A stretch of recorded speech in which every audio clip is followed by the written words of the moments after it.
দক্ষিণ এশিয়ার রাজনীতিতে খুব কম ইস্যু আছে যেখানে ভূগোল, ক্ষমতা, ইতিহাস আর কূটনীতি এত ঘন হয়ে জড়ো হয়ে অঙ্গাঅঙ্গিভাবে জড়িত থাকে।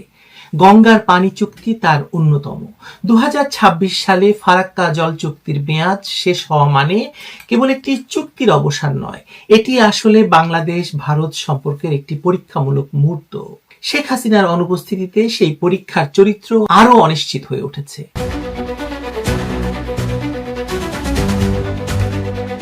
1996 সালের গঙ্গা চুক্তিটি ঐতিহাসিক ছিল এই কারণে নয় যে এটি নিখুঁত বা ন্যায্য ছিল, বরং এই কারণে যে ভারত প্রথমবারের মতো শুষ্ক মৌসুমে একটি নির্দিষ্ট কাঠামোর ভেতরে বাংলাদেশকে পানি দেওয়ার রাজনৈতিক অঙ্গীকার করেছিল।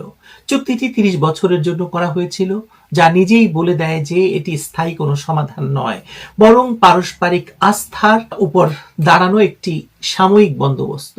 নদীর মতো দীর্ঘস্থায়ী বাস্তবতার বিপরীতে এমন মেয়াদি চুক্তি যে একদিন রাজনৈতিক চাপের মুখে পড়বে সেটি তখনই অনুমেয় ছিল, এখন সেটা আরো স্পষ্ট হয়ে উঠেছে। তবু এই চুক্তির অধীনে বাংলাদেশ যে সুফল পেয়েছিল তা অস্বীকার করার কোনো কারণ নেই। প্রতি বছরই জানুয়ারিতে ফারাক্কা পয়েন্টে বাংলাদেশ যে পরিমাণ পানি পেয়েছে বিগত বছরগুলোতে তা গত 24 বছরের মধ্যে সর্বোচ্চ। প্রতিদিন গড়ে প্রায় 95,000 কিউসেক পানি প্রবাহিত হয়েছে পদ্মায়। এর আগে 1998 সালে চুক্তির শুরুর দিকে পানি পাওয়া গিয়েছিল আরো বেশি, অর্থাৎ চুক্তিটি কাগজে সীমাবদ্ধ ছিল না। রাজনৈতিক সদিচ্ছা থাকলে এটি কার্যকর হয় তার প্রমাণ পাওয়া গেছে। যদিও অনেক বিশেষজ্ঞ বলেছেন যে গঙ্গা চুক্তিটি শুরু থেকে একটি সীমিত এবং অসম কাঠামোর উপর দাঁড়িয়েছিল। অববাহিকা ভিত্তিক নদীর ক্ষেত্রে যেখানে পুরো নদী ব্যবস্থাকে একটি একক হিসাবে ধরার কথা, সেখানে গঙ্গার পানি হিসেব করা হয় একটি নির্দিষ্ট পয়েন্টে, ফারাক্কা ব্যারাজে। এর ফলে উজানে কি হচ্ছে, কতটা পানি কোথায় তুলে নেওয়া হচ্ছে তার বেশিরভাগই আলোচনার বাইরে থেকে যায়। বাস্তবে ভারতের বিভিন্ন রাজ্যে থাকা অসংখ্য ছোট ছোট ড্যাম এবং ব্যারাজ ফারাক্কার চেয়েও বহুগুণ বেশি পানি প্রত্যাহার করেছে বলে জানা যায়, অথচ চুক্তিতে সেগুলোর অস্তিত্ব নেই। ভাটির দেশ হিসেবে বাংলাদেশের জন্য এটি একটি কাঠামোগত দুর্বলতা হয়তো, যা সময়ের সঙ্গে সঙ্গে আরো প্রকট হয়েছে। এই চুক্তির দ্বিতীয় এবং আরেকটি বড় দুর্বলতা ছিল এর মেয়াদী চরিত্র, যা একটু আগে বলেছি। নদীর মতো দীর্ঘমেয়াদী প্রাকৃতিক ব্যবস্থার উপর নির্ভরশীল চুক্তি যদি নির্দিষ্ট সময় পরপর নবায়নের মুখে পড়ে তাহলে সেটি অনিবার্যভাবেই রাজনৈতিক দর কষাকষির হাতিয়ার হয়ে ওঠে। গঙ্গা চুক্তির ক্ষেত্রেও সেটাই হয়েছে। ধারাগুলো পর্যালোচনা বা আধুনিকায়নের সুযোগ থাকার কথা থাকলেও বাস্তবে পুরো চুক্তির ভবিষ্যৎই এখন অনিশ্চয়তার মধ্যে পড়ে গেছে।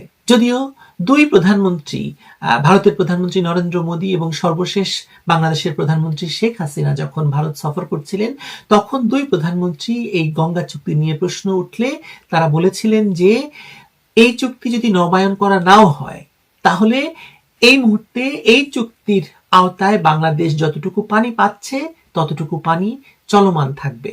2026 সালকে অনেকে তিস্তার বছরও ভেবেছিল। মাঝখানে সত্যি তিস্তা নিয়ে কিছু আশার কথা শোনা গিয়েছিল, কিন্তু বাস্তব রাজনীতির হিসেব বরাবরের মতোই আবেগকে ছাপিয়ে গেছে। অনির্বাচিত সরকারের সঙ্গে এত বড় প্রকল্পে চীনের ঝুঁকি নেওয়ার অনীহা আর সম্ভাব্য ক্ষমতাসীন শক্তির রাজনৈতিক হিসেব সব মিলিয়ে তিস্তা আবারও অপেক্ষার তালিকায় চলে গেছে। এর ফলেই 2026 সাল কার্যত গঙ্গা চুক্তির নবায়নের বছর হয়ে দাঁড়িয়েছে এবং সকল দৃষ্টি গিয়ে পড়েছে গঙ্গার পানি চুক্তির দিকে।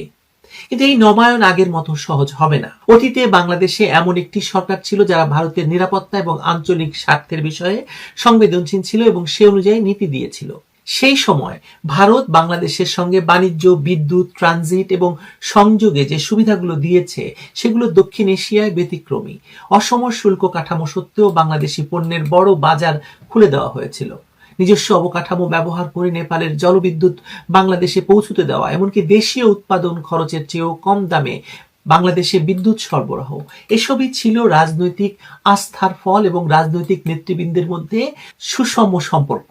এই বাস্তবতা বাংলাদেশি রাজনৈতিক এবং বুদ্ধিবৃত্তিক মহলের একটি অংশ দীর্ঘদিন উপেক্ষা করে গেছে। এখনো করছে। ভারতের বিরুদ্ধে খারাপ প্রতিবেশী বয়ান জনপ্রিয় হলেও বাস্তবে সম্পর্কটি ছিল অসম হলেও বাংলাদেশের পক্ষে সুবিধাজনক। সাম্প্রতিক সময়ে ভারতের বাণিজ্য নীতিতে কঠোরতা বা পাল্টা ব্যবস্থা আসলে সেই অসমতার একটি সংশোধন মাত্র, কিন্তু ঢাকার রাজনৈতিক বয়ানে সেটি শত্রুতার প্রমাণ হিসেবে উপস্থিত হয়েছে। শেখ হাসিনাকে জোরপূর্বক ক্ষমতা থেকে উৎখাতের পর এই বয়ানের সুর, ভারত বিরোধী বয়ানের সুর আরো ভয়ঙ্কর হয়ে উঠেছে। ভারত বিরোধী বক্তব্য, সামাজিক আন্দোলনের ভাষা, এমনকি নিরাপত্তা সংবেদনশীল খাতে চীনা উপস্থিতি, সব মিলিয়ে দিল্লিতে একটি স্পষ্ট বার্তা গেছে যে ঢাকার রাজনৈতিক অগ্রাধিকার বদলে গেছে। ভারত ঐতিহাসিকভাবেই সরকার বদলকে মেনে নিতে অভ্যস্ত, কিন্তু জাতীয় নিরাপত্তার প্রশ্নে সে নমনীয় নয়, থাকার কথা নয়। এই বাস্তবতা সরাসরি গঙ্গা চুক্তির ভবিষ্যতের সঙ্গে যুক্ত হয়ে গেছে। আইনি দিক থেকে বিষয়টি নির্মমভাবে স্পষ্ট। 2026 সালের পর নতুন কোনো চুক্তি না হলেও ভারতের উপর বাংলাদেশকে নির্দিষ্ট হারে পানি দেওয়ার কোনো বাধ্যবাধকতা থাকবে না।